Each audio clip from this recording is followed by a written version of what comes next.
Olá! O Momento Inclusão está chegando agora aqui na sua casa, nas suas redes sociais. A gente já vai pedindo com muita alegria de que você possa compartilhar com os seus grupos, né?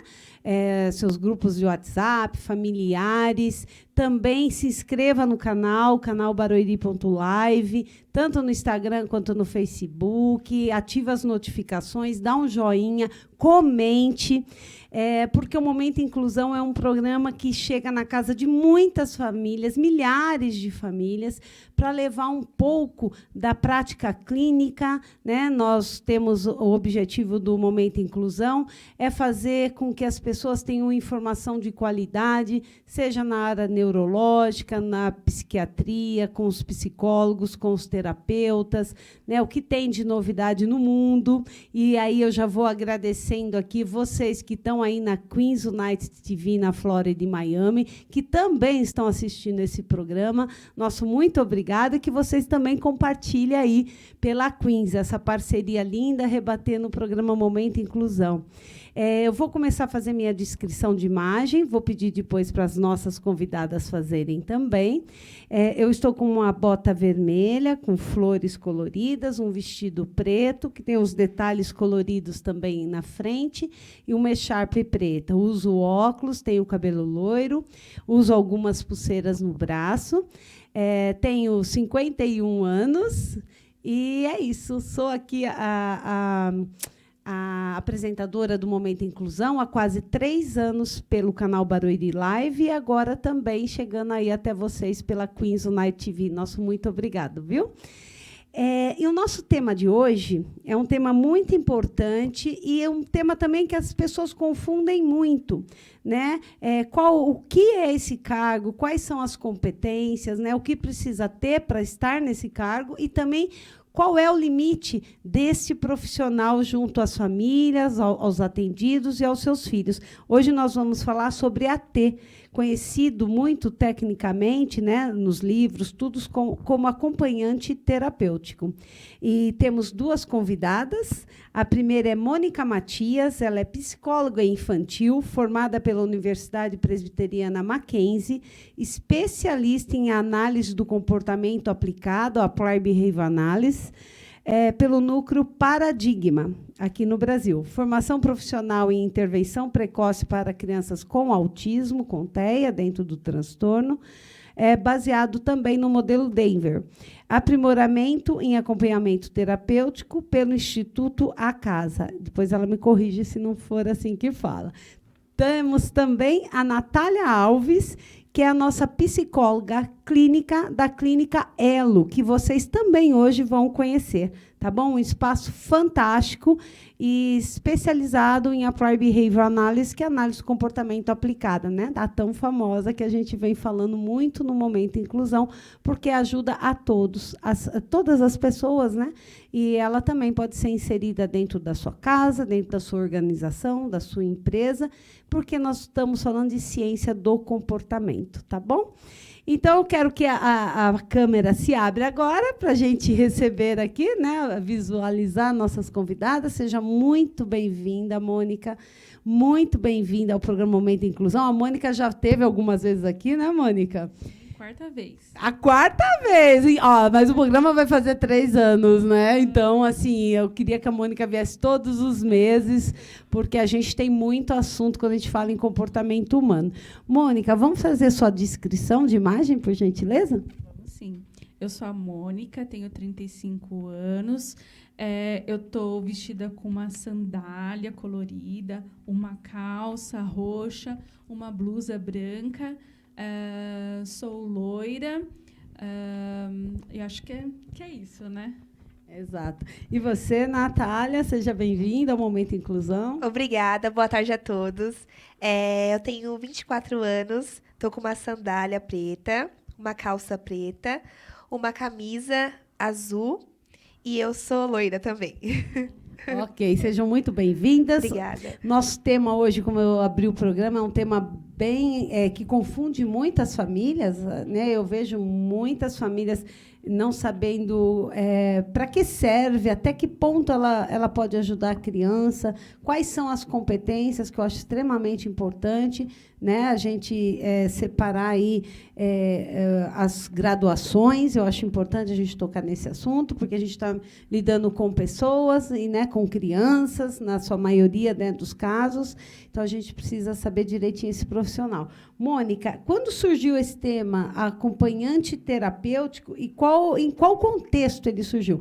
Eu falo em qual contexto surgiu, porque hoje, em 2023, eu acho que o mundo, né, as informações estão chegando muito mais rápido. A gente está aqui, mas a gente também está do outro lado do mundo. A gente troca muita informação. Isso é muito importante.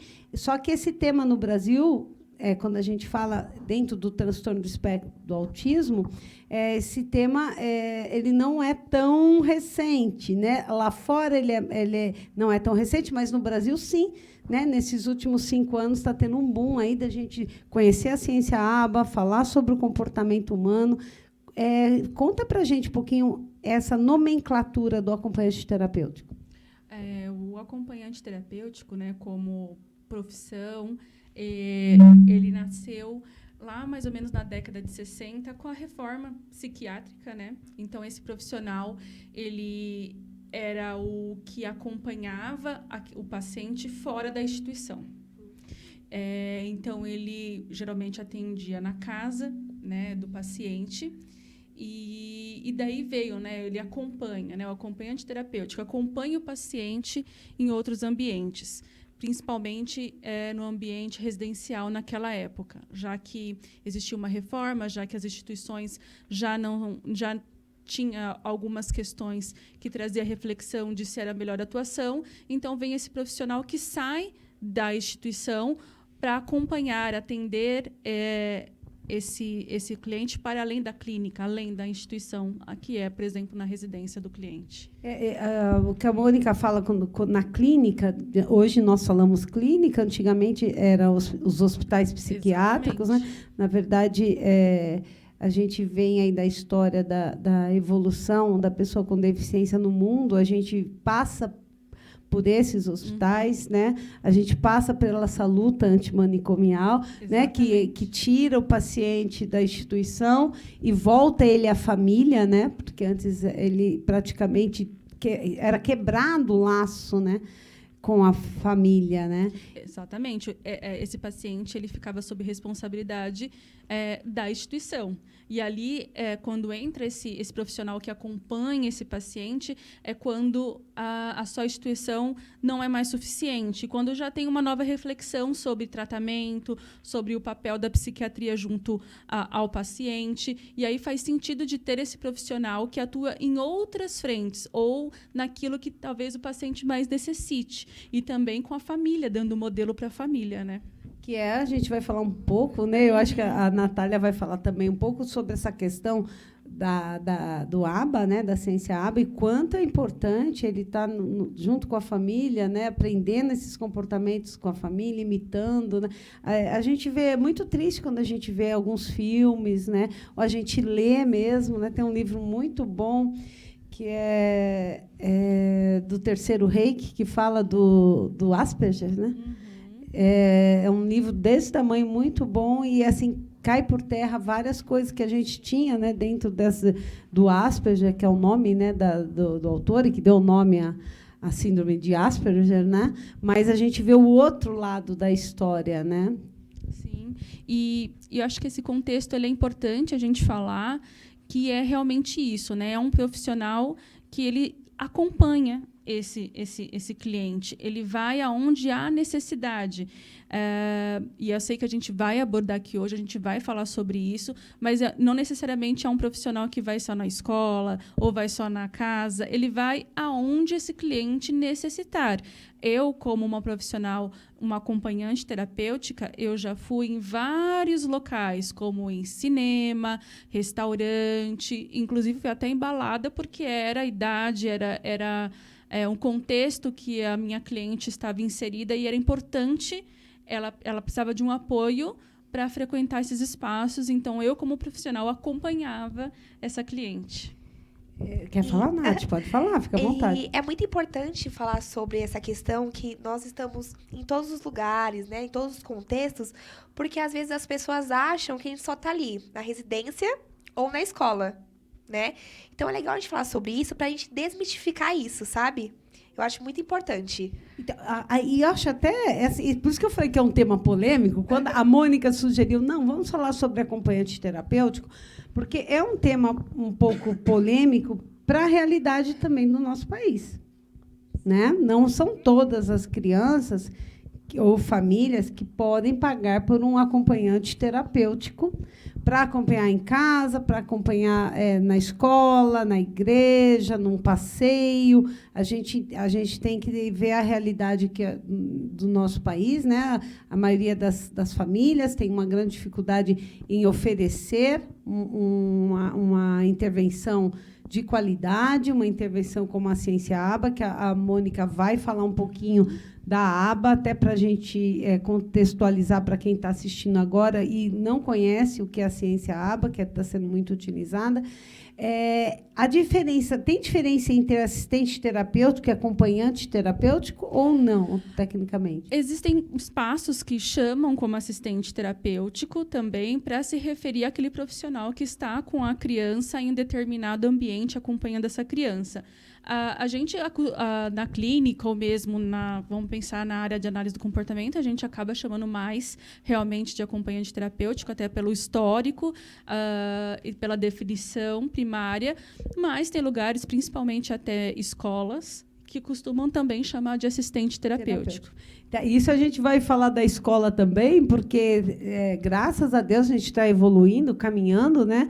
No Brasil, a questão da inclusão, a gente está começando, mas a gente vê ainda muitos movimentos que estão realmente dando peso a essa questão, realmente estão trabalhando corretamente, de uma forma séria, com políticas públicas sérias, né? Porque eu acho que aí começa tudo também, né, para poder alcançar toda a população que necessita. E a formação desse acompanhante terapêutico? Porque a gente confunde muito. As escolas no Brasil, a gente tem cuidadores, né, dentro das escolas. Geralmente, o cuidador ele não entra dentro da sala de aula, ele fica à disposição para ajudar nas questões de higiene pessoal e de alimentação. Então, esse é o termo que é usado em alguns municípios, em alguns lugares, como cuidador. Agora, assistente terapêutico, ele está dentro das escolas, às vezes com nomenclaturas diferentes. E, para a gente saber diferenciar assistente terapêutico, de aplicador, que nós vamos chegar lá, de professor de inclusão, eu acho que é importante a gente falar um pouquinho sobre a formação de um assistente terapêutico. Quem pode ser assistente terapêutico? Trazendo um pouco do contexto, né, quando a gente fala de reforma psiquiátrica, a gente está falando bastante da psicanálise, por exemplo. A minha formação de AT, ela foi uma formação da psicanálise. E aí a gente vê algumas questões que são diferentes, o que envolve a psicanálise, por exemplo, para a análise do comportamento. Mas trazendo para a sua resposta, eu quis falar do contexto para dizer assim que a base ela é a mesma, independente da abordagem, ou seja, é o profissional que acompanha o paciente em determinados lugares de acordo com a sua necessidade, para além da clínica, para além do hospital, para além da instituição. Mas pensando na análise do comportamento, quando a gente pensa um AT que tem base na aba, a gente está pensando num profissional que vai atender por muitas horas. A gente pensa na questão de intervenção intensiva. E isso dá de acordo com o que você falou, que realmente é difícil para as famílias custearem, porque, geralmente, esse profissional é o que está mais tempo com o cliente devido a essa quantidade de hora de intervenção. Então, é bastante tempo que esse profissional passa com esse cliente. Se a gente for analisar de uma forma fora, um pouquinho olhando de fora, tecnicamente, as crianças com algum tipo de transtorno do comportamento teriam que ter, neste caso, um assistente terapêutico, acompanhante terapêutico, para todas essas horas de intervenção, e a gente vai falar daqui a pouco, mas o que ele faz tanto que ele precisa tantas horas? Então, assim, a coisa parece tão simples, mas não é. É a questão de você ensinar a colocar a pasta na escova. Não falamos nem da escovação ainda, né? Estamos só na pasta, abrir e colocar a pasta na escova. Já é um procedimento, tem métodos, tem tudo que nós vamos falar aqui, protocolos dentro da ciência ABA, não é de qualquer jeito que você vai ensinar, tem várias tentativas, né, de acerto, né, tentativa sem erros, tem várias coisas assim, né? Então é muito grande quando a gente fala do universo. Eu falo isso porque eu vejo muita gente falando em ABA. Né? ABA, não, eu aplico ABA, a minha intervenção é ABA, é Denver, mas você sabe o que é ABA, o que é Denver? Você sabe o passo a passo? Né? Eu sempre brinco, se a sua criança não tem um relatório diário, tabulado, do que foi feita a intervenção em 1 hora, 2, que seja em meia hora, com aquela criança no parque, se não tem o que aquela criança fez no parque, como ela fez, se foi adequado, se não foi, não é ABA. Né? E aí você vai entender. Então, assim, eu falei desse ponto. Qual é a formação que um AT, né, um assistente terapêutico, tem que ter dentro do universo da ciência ABA, para que as pessoas entendam e entendam que muitas ATs também podem, sim, ser professoras de inclusão, porque tem capacitação para isso, né? Porque cada lugar agora tem uma nomenclatura, se escolheu dar uma nomenclatura, porque no Brasil não é regulado, né? Então, regularizado. Né? Então, você podia falar um pouquinho a formação dessa AT? A formação, hoje a gente tem muitos cursos, né? Muita formação que é oferecida. Acho que vale a pena também ressaltar aqui, dizer que eu quis falar sobre a quantidade de horas e pensando assim, poxa, por que essa quantidade tão grande de horas, pensando em crianças e pessoas com algum tipo de transtorno, né? Falando especificamente do transtorno do espectro autista, a gente fala de um transtorno que afeta várias áreas do desenvolvimento. Pensando nessas dificuldades e em alguns déficits, este profissional ele é importante porque ele consegue trabalhar várias áreas do desenvolvimento. É claro que a gente vai falar aqui orientado e supervisionado por profissionais especializados. Por isso que o acompanhante terapêutico também, ele também foi e é importante para muitas famílias, para muitos clientes, por conta de que ele era o profissional que podia também se tornar a intervenção menos custosa. Geralmente, o acompanhante terapêutico ele fica muitas horas e também tem as horas do acompanhante terapêutico é mais acessível. Por isso que também era importante, né, pensando para muitas famílias, para os clientes, ter este profissional que, por mais que fica bastante horas, poderia ficar mais barato. Por quê? Que agora tem a ver um pouco da formação. Porque, para ser acompanhante terapêutico, você não necessariamente precisa ter pós-graduação, você pode ser recém-formado ou você pode estar até na graduação, você pode estar em formação para ser o acompanhante terapêutico, desde que você receba supervisão, né, de um profissional especializado, com pós-formação, um supervisor da área da análise do comportamento. Então, o que a Mônica está falando é importante, e a gente pontuar isso aqui no Brasil, tem muita gente como AT, com acompanhante terapêutico, porém, se o que você está prestando serviço para o seu filho, para a pessoa, né, que necessita ciência ABA, necessariamente tem que ter um supervisor. Exatamente. Então, assim, qual é a diferença, então, de um AT, já que eu estou falando que ele pode ser uma pessoa que está na graduação, que não está formado ainda, para um cuidador, né?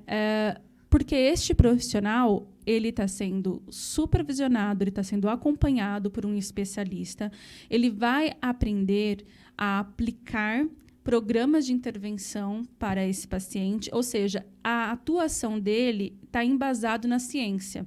Então, o que difere ele do cuidador é que toda a intervenção, toda a assistência, enfim, ela está ali, tem como base estratégias e delineamento que envolve análise do comportamento. Então, lá tem um plano de intervenção específico, tem a mensuração da sua intervenção, tem todo o acompanhamento. É isso que difere ele de um cuidador.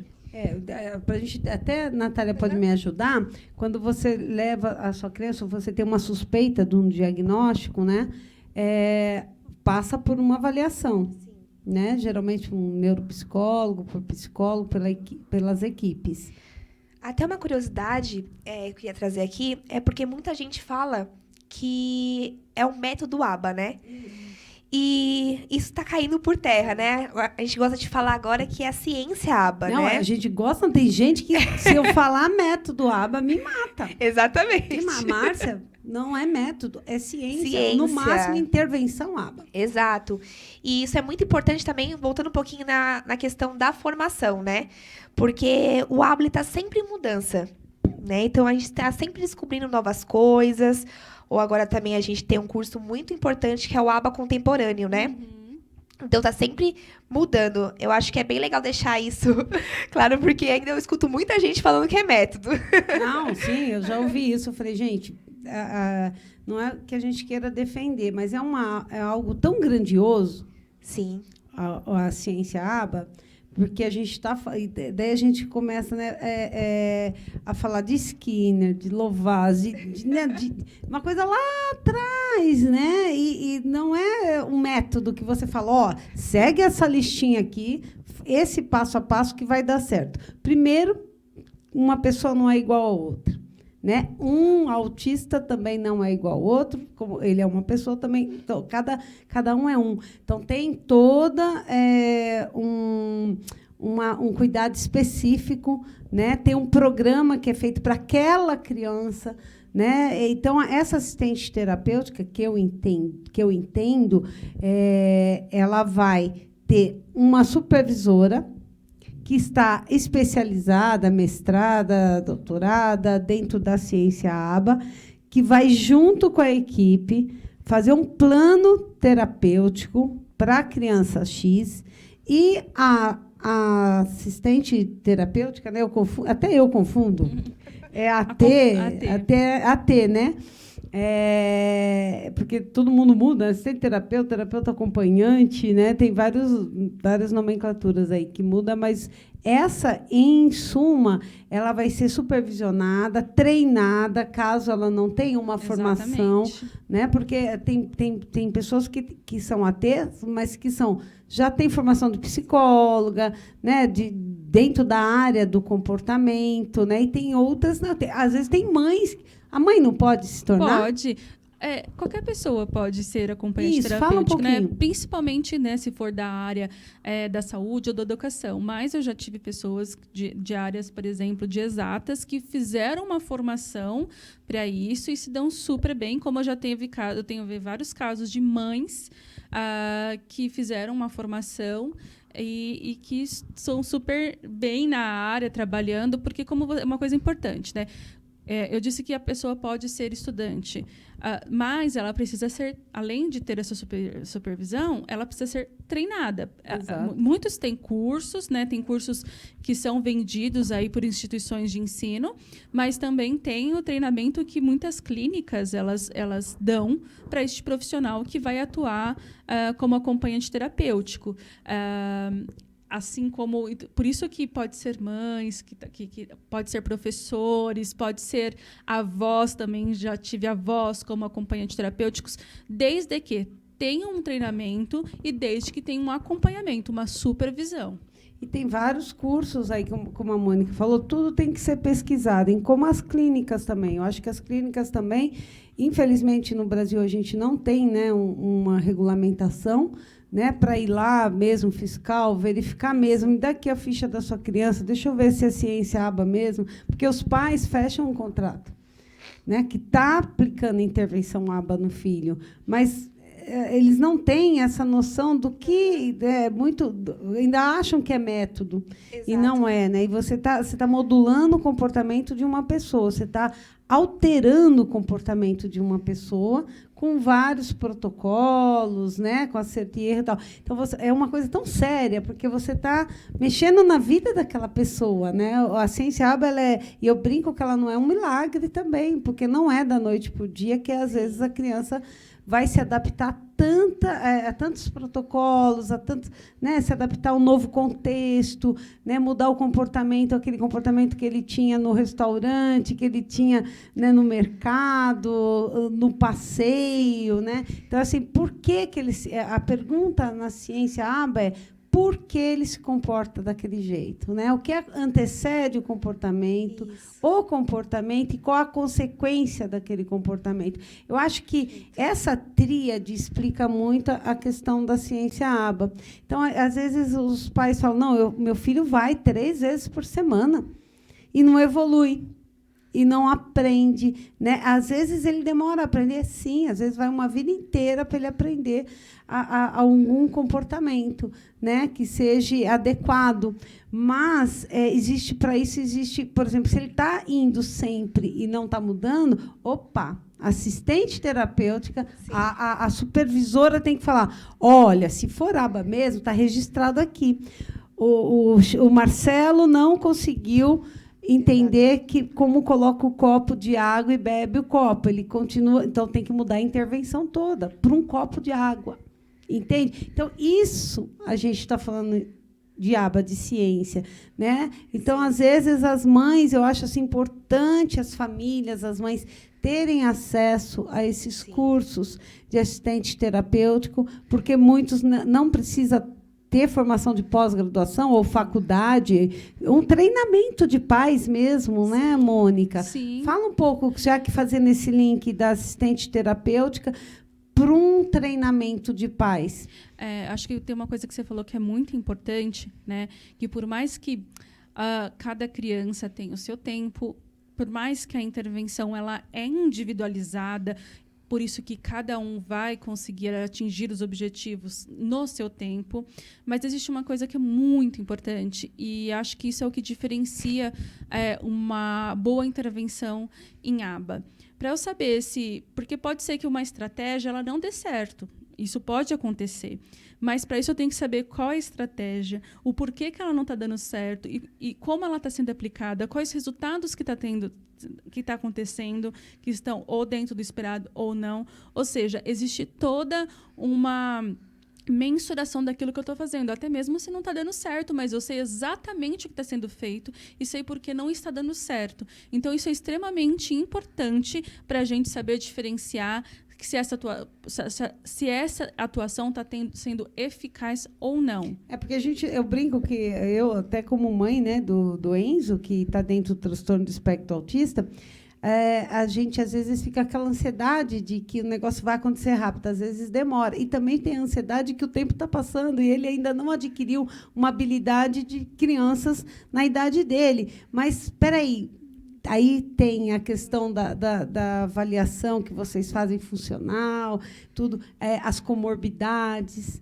grau de deficiência intelectual, né? Exatamente. Isso influencia no desempenho, né, de cada criança, que são critérios que são importantes observar e levar em consideração. Mas também o tipo de intervenção e como é feita também é importante. E aí, sobre treino, é sempre importante, mesmo que você é quem vai fazer a aplicação das intervenções, ou se você tem um profissional, por exemplo, um acompanhante terapêutico, que faz esse trabalho com a criança, é extremamente importante que os pais saibam sobre a terapia, qual que é o objetivo da terapia, quais são as expectativas, aonde essa terapia vai chegar, como é feito, o que não deve ser feito, para você também conseguir entender se realmente aquilo está sendo eficaz.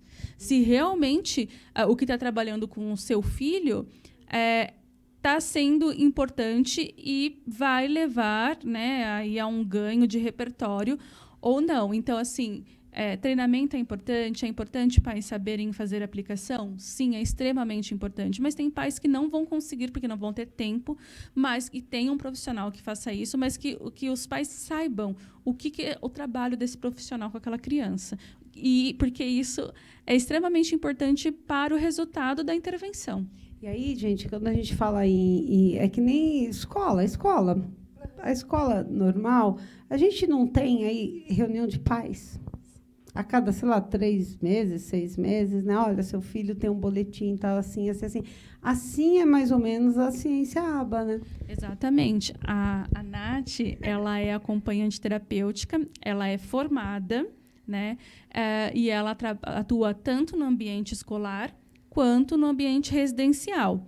A Nath, ela fica 20 horas no período da manhã, 20 horas semanais, com o cliente e outras horas no período da tarde. Então, como que é feito? Semanalmente, a Nath ela tem supervisão de caso, ou seja, uma vez por semana ela tem o coordenador do caso que vai dar a supervisão para ela. Nessa supervisão, existe um registro da supervisão.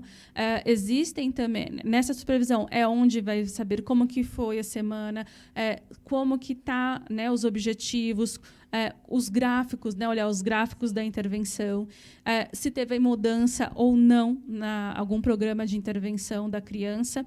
E isso tudo é feito uma ata, um registro, e é enviado para a família.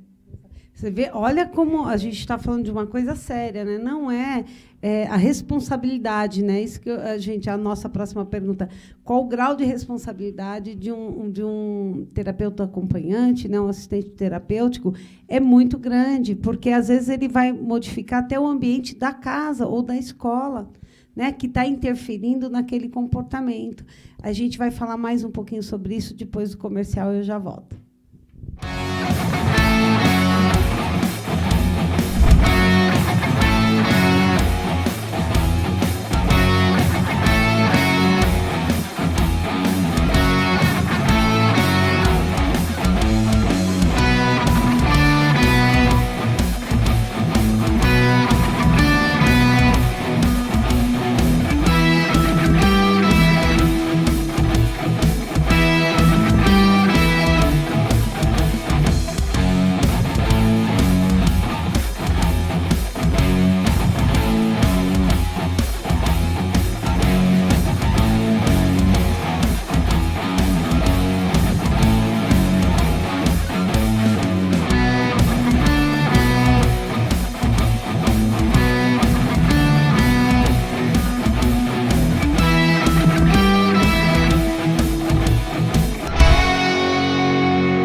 E aproveitar e já tomar o meu açaí. Bom, gente, e aqui na Ashers tem uma variedade de self-service e aqui tem diversos sabores de sorvete. Então você pode se deliciar e ficar com água na boca igual eu estou.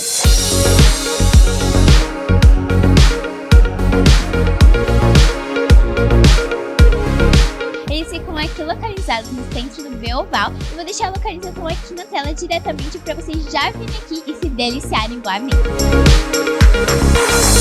Então fica aí, diretora Luísa, para você vir aqui na açaiteria junto com a Digital 5, viu? Que é realmente maravilhoso.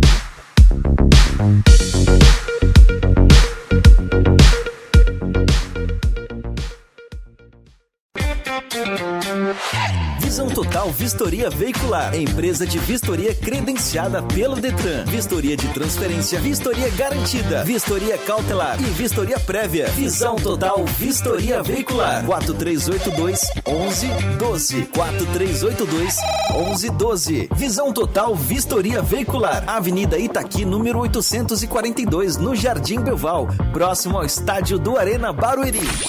Visão Total Vistoria Veicular. Meus amigos, aqui no canal TV Barueri, primeiro quero agradecer a sua audiência e te fazer um convite para compartilhar, para curtir e para comentar aqui na nossa live. Nós temos muitos outros programas e eu fico muito feliz com a sua audiência. Obrigado!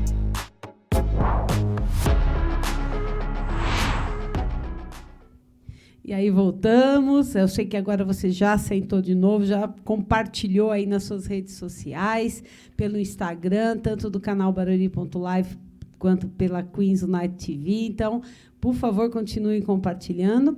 E eu queria retomar com a Natália, que é psicóloga, essa questão da responsabilidade de um assistente terapêutico, né? Porque, além dele estar acompanhando o paciente em vários ambientes diferentes, não só o escolar, porque a gente sempre fala muito de aba e a gente sempre vem na imagem já a criança, que é ótimo, né? Você começar essa estimulação desde muito cedo, é o que pregoniza, né?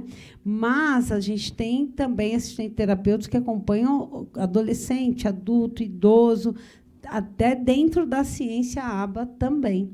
E eu queria que você falasse um pouco, Nath, das mudanças, né? A gente chama de variáveis, né? Do ambiente. Ó, estou entendendo a coisa, estou entendendo de ciência aba, né? Para ninguém me matar.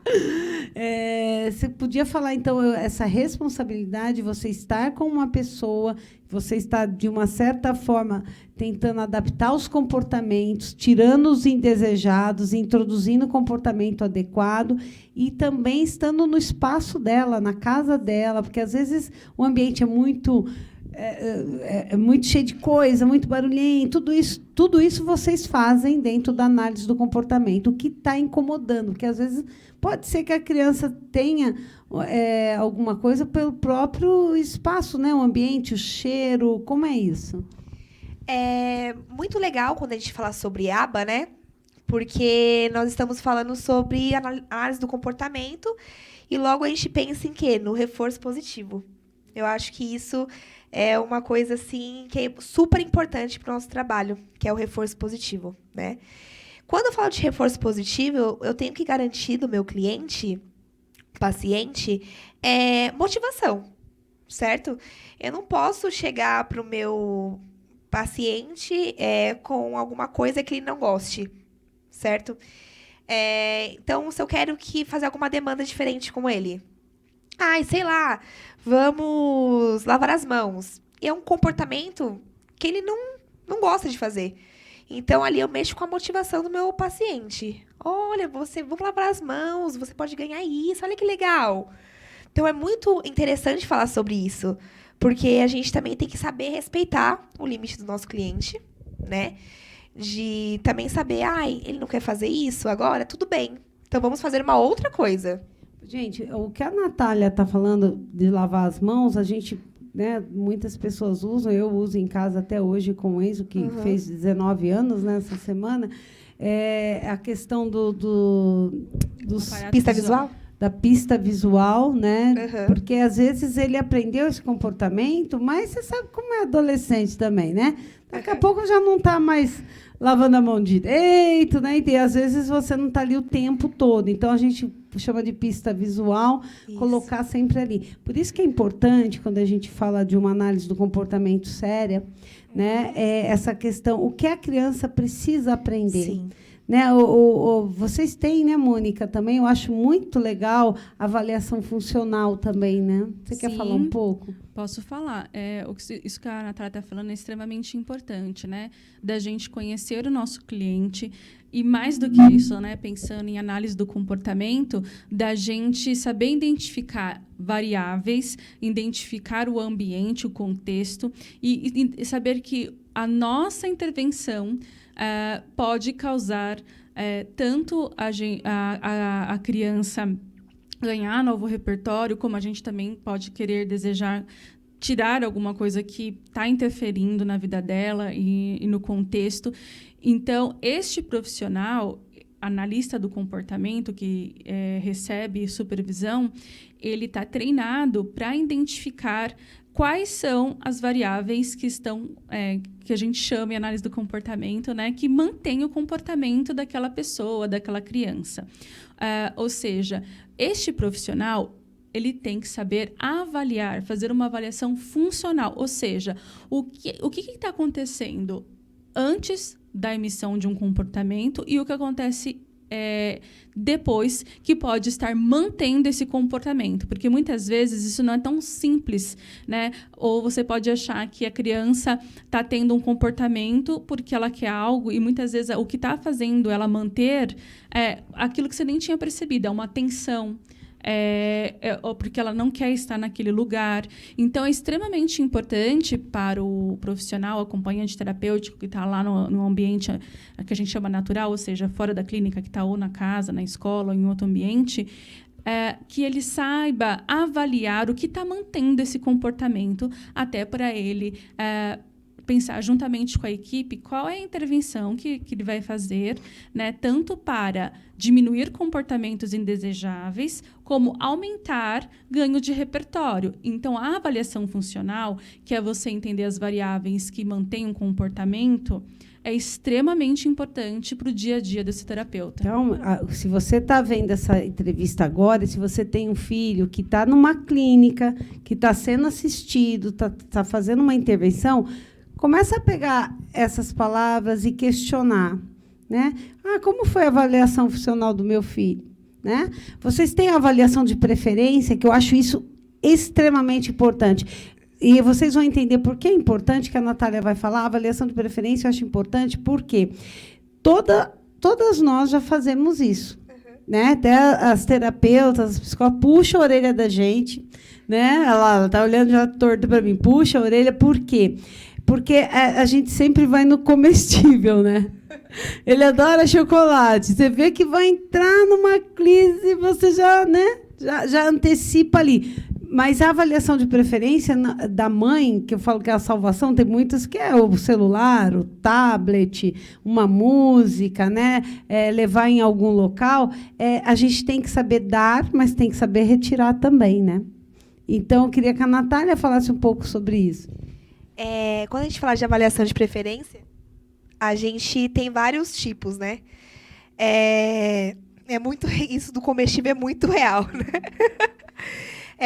Eu prefiro fazer com itens arbitrários. Você sabe que é tão real que toda mãe que tem um filho dentro do transtorno do espectro autista ou que tem outras comorbidades pode olhar. Toda mãe, eu falo que não usa uma bolsa, usa um balaio, né?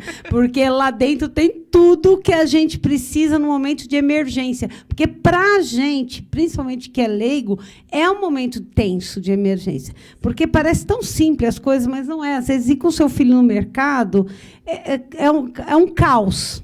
É um caos. É um caos. Então, assim, por quê? Porque ele vai fazer birra, porque às vezes você não tem o dinheiro para comprar e ele vai. Toda criança faz isso, Márcia? Toda faz isso. E a aba serve, a ciência aba para todo mundo. Mas, para mudar um comportamento de uma criança que tenha as dificuldades, né, de comunicação, às vezes não é verbal, não sabe dizer que ele não quer estar ali, e você tem que levá-lo, porque você não tem com quem deixar, e isso irrita ele, e ele vai ter uma birra. Então, toda essa questão dos comestíveis, às vezes, é mais fácil. Sim, né? Sim. Então, voltando um pouco, como eu tinha falado, a avaliação de preferência é praticamente você mexer com a motivação. Exato. Né? Então, você vai ver ali o item que a criança prefere. Eu prefiro fazer com objetos arbitrários. O que seria isso? Brinquedos,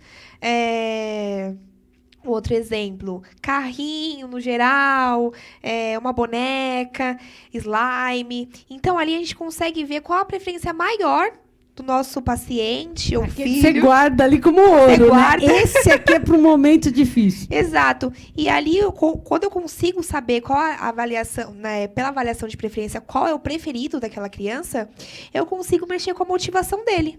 Então, eu consigo evitar situações, né?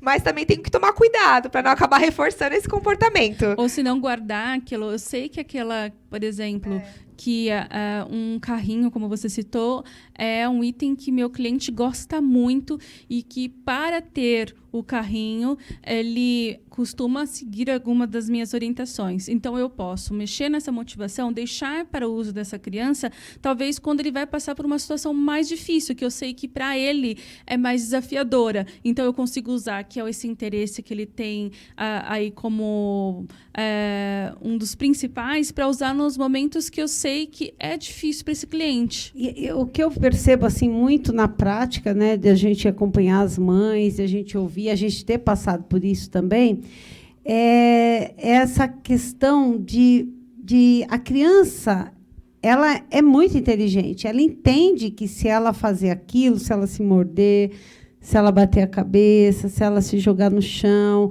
se ela entrar no momento de crise, ela vai conseguir aquele item. E é muito difícil para uma mãe, para um familiar, ver o seu filho nessa condição, por mais que você fale tudo, ele não está nem ouvindo naquele momento, né? E a mãe acaba e cede dar aquilo. E aí ele passa, né? A criança se acalma, tudo, porque recebeu aquele item. O difícil não é dar o item, porque você sabe o que ele quer. Né? O difícil é você fazer com que não chegue nesse ponto, porque muitas vezes tem mãe que entra em desespero. Esqueci o tablet, volta em casa correndo, né? Porque sabe que o filho vai precisar em algum momento e ela não vai ter. Então, esse comportamento, como é que você lida com esse comportamento de treinar essa criança? Lógico que eu sei que tem N tentativas, acerto e erro, mudança de estratégia, mas as mães que estão nos ouvindo, as famílias, precisam, o mínimo, né? Tira esse objeto, de preferência, o mais poderoso, tenta inserir outras motivações. Como a mãe poderia agir nesse caso? Eu acho legal, nesse caso, a mãe fazer um combinado, anteceder esse comportamento, né? Olha, mocinho, se a gente fizer isso, você pode ganhar isso. Mexer ali com a motivação da criança, né? Eu acho que isso funciona bastante. Eu, pelo menos nos meus atendimentos, quando eu vejo que é uma situação mais aversiva para aquela criança, eu faço esses combinados. Você percebe que está chegando num limite, que ele vai entrar numa fase difícil, antes de anteceder. A criança dá sinal, né? Sim, dá. Sim, a gente chama de precursores, né? Está funcionando? Tá. Testando? Acho que tá. Tá, né, produção? Tá ok. Isso que ela está falando é importante, né? E uma outra dica que eu acrescentaria às vezes é difícil você descobrir qual que é o interesse da criança, ou descobrir qual que é a preferência, e pode ser itens, pode ser comestíveis, como às vezes pode ser uma brincadeira, uma interação, isso acontece também. É importante que a gente consiga descobrir mais do que um, por isso que a gente faz a avaliação de preferência, na verdade, para a gente descobrir quais são, né? Se melhor mais do que um. E para algumas crianças é difícil isso. E aí, quando você tem, né, alguns mais do que um, é mais fácil para você entender quando que você pode usar. Que nem ela falou, em situações mais desafiadoras, eu consigo deixar aquele que eu sei que ele gosta mais. Situações que são menos desafiadoras, eu posso ter itens que são de interesse, mas que são de menos interesse. E assim eu consigo ir trabalhando a motivação e trabalhando até para que a minha criança, o seu filho ou o meu cliente, ele consiga seguir algumas orientações, consegue fazer algumas atividades, enfim, que sejam importantes para ele. Porque o objetivo, na verdade, mais final, assim, ao meu ver, assim, também, é a questão de você não precisar usar isso, né? Exatamente. A criança pedir sem precisar ter a crise. Fazer a criança entender que ela pode tudo, se comunicar, mesmo não sendo verbal, mas por PECs, mostrando o que ela quer, para não precisar chegar na crise, eu acho que é o grande objetivo, né? Exatamente. A gente tem alguns tipos, né, de reforçadores, alguns tipos de interesses, e a gente tem os arbitrários, que na verdade são aqueles que não estão diretamente ligados à atividade ou aquilo que você está propondo para a criança, e nesse pode ser comestíveis, pode ser brinquedos, pode ser, enfim, vários tipos, né? Isso independente de criança com algum atraso ou não. Na vida a gente tem dinheiro, que é um super reforçador, e a gente também tem os reforçadores sociais e os reforçadores naturais. Um exemplo de reforçador natural de interesse é a ler porque é gostoso ler. Eu gosto da sensação de ler, de aprender novas coisas, isso é um reforço natural. Ou seja, é isso que a gente quer para as nossas crianças, que eles aprendam, tenham prazer em aprender, ou tenham prazer em falar, ou de fazer um pedido, mesmo que não seja vocal, mas que seja por um PECs, mas que isso não tenha que estar com outro item arbitrário que a gente chama para ele ter. Mas isso é um processo, isso faz parte, na verdade, da intervenção. Eu vou ensinar o meu cliente, o meu filho, o meu aluno, para que ele não precise desses itens de interesse, que seja mais natural possível no final. E é muito interessante que eu falo que o AT é um trabalho para a gente ficar desempregado. Por quê? Porque nosso intuito é esse. Exato. Que ele não precise mais da gente. Exato. Né? Vocês passam por eles, né? Exatamente. E nessa evolução. E uma coisa importante que eu gostaria que você comentasse um pouco, Mônica, sobre a questão... as mães, eu me coloco muito nesse lugar, porque eu sou mãe e eu já passei fases com o Enzo muito difícil, essa questão de você segurar para a criança, você conter essa criança. Qual é o procedimento que uma AT hoje precisa ter nessa questão? A criança desregulou. Até que ponto a criança pode ficar chorando ou se mordendo? Porque a gente vê muito assim, muita gente falando, se você fizer isso, você consegue fazê-lo porque ele é pequeno. Então, a sua força é maior que a dele, vai chegar uma hora que ele vai cansar, você vai segurar e ele vai parar. Mas essa criança vai crescer, ele vai virar um homem, ele vai virar uma mulher, eles têm uma força tremenda, né? E você não vai conseguir mais segurar.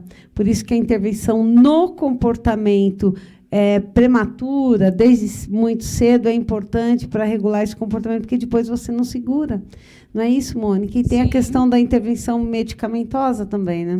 É importante qualquer intervenção que a gente faça, e principalmente para comportamentos desafiadores ou comportamentos agressivos, interferentes, que esse profissional ele saiba, né, aquela avaliação funcional que a gente falou, que ele saiba identificar quais são as variáveis que podem causar um problema de comportamento. Os precursores, né, também, o que leva, quais são, por exemplo, gatilhos que podem levar essa criança a ter esse determinado comportamento. E isso é importante que esteja descrito, seja, tem um protocolo de conduta em que esse profissional vai discutir junto com a família com a escola, por exemplo, se é no ambiente escolar, aí tem que ter outro cuidado para saber quais tipos de intervenção podem ocorrer em casos muito graves, de comportamentos muito agressivos. Isso a gente vê em criança, em adulto. É importante que esse profissional tenha um treinamento específico para isso, para que ele possa ter esse tipo de intervenção física, por exemplo. Já existe algumas instituições de ensino que têm esse tipo de treinamento, como o Grupo Método, que eles falam bastante no PAFE. A Natália tem o treinamento, trabalhou com isso, mas ela não pode aplicar isso com qualquer criança. Isso tem que ser acordado com a família, isso tem que ser acordado com a escola, tem que ter autorização, tem que deixar isso muito claro para todas as pessoas como que vai ser essa intervenção. Porque em casos de comportamentos agressivos, a intervenção física, né, a gente não chama contenção, chama intervenção física. Não é tão simples assim, tem um tempo determinado, não pode, tem algumas técnicas determinadas, então tem que ser alguém que está treinado para isso. Gente, olha como é sério. Por isso que eu falo, quando a gente fala em aba, eu vejo muito, está fazendo aba. Eu falei, e aí? Como é que estão os protocolos? Como é que estão os gráficos, evolução? Gráfico, protocolo? Então, assim, gente, é tão sério, porque como a gente abriu o programa, a gente está falando de comportamento humano. Você está mexendo com o comportamento de uma pessoa, né? Você está mexendo num ser humano ali, né? É uma coisa muito séria. Então, isso que eu perguntei justamente por isso, que a gente vê muito assim, na escola, a gente, graças a Deus, está evoluindo, tem muitas escolas que já estão oferecendo professor de inclusão dentro da própria sala de aula, aquela criança, após a análise da equipe multidisciplinar, multifuncional da escola, né, elege que aquela criança necessita, sim, de um terapeuta acompanhante ou uma professora de inclusão com ela, em alguns lugares, né, já é chamada assim, e é importante, porque é um profissional também capacitado, né, às vezes não dentro da ciência aba, mas é uma pessoa que está ali dentro, se ela é professora de inclusão, ela tem que ter, no mínimo, uma pós-graduação, né, dentro da psicologia também, que intervém junto a transtornos, comportamentos inadequados. Então, ela tem uma noção. Ela não está ali só para ensinar, que é outro tema de um programa, né, a questão da alfabetização, né, que é um desafio imenso para alguns casos, né, para as pessoas. Então, você vê como é importante isso que a Mônica colocou. Eu fiz essa pergunta justamente por isso. Às vezes, a escola liga para a mãe e fala, vem buscar. Né? E, às vezes, não teve nenhuma intervenção ali. E, às vezes, não é a primeira vez. Aquela criança já aconteceu várias vezes. Por isso que é importante o conhecimento da ciência aba, né? Exatamente, né? E até mesmo quando, por exemplo, eu já tive casos que eu acompanhei, clientes que têm, por exemplo, professora de inclusão. A gente tem que distinguir, né? É o AT do professor de inclusão. Se a gente fala de um AT com base na análise do comportamento, é um profissional que existe uma equipe por trás, é um profissional que recebe supervisão, que tem algumas intervenções, alguns programas delimitados, algum plano para aquela criança, né? O professor, não necessariamente ele é um profissional que tem a formação em análise do comportamento ou que recebe orientação com base em aba.